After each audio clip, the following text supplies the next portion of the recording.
can also make the video like this in FilmoraGo. First, we shoot how we throw an object, but without throwing it.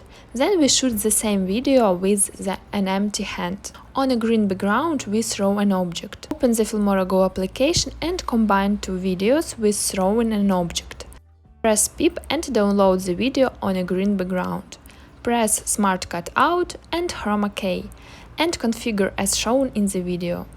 Then I cut the part of the video where the hand is visible. I place a flying object on the video. When the object reaches the plate, I insert the video with the plate already filled. We do the same with the following videos. We also add cool stickers to the video, which are in the application. We save the video and that's it.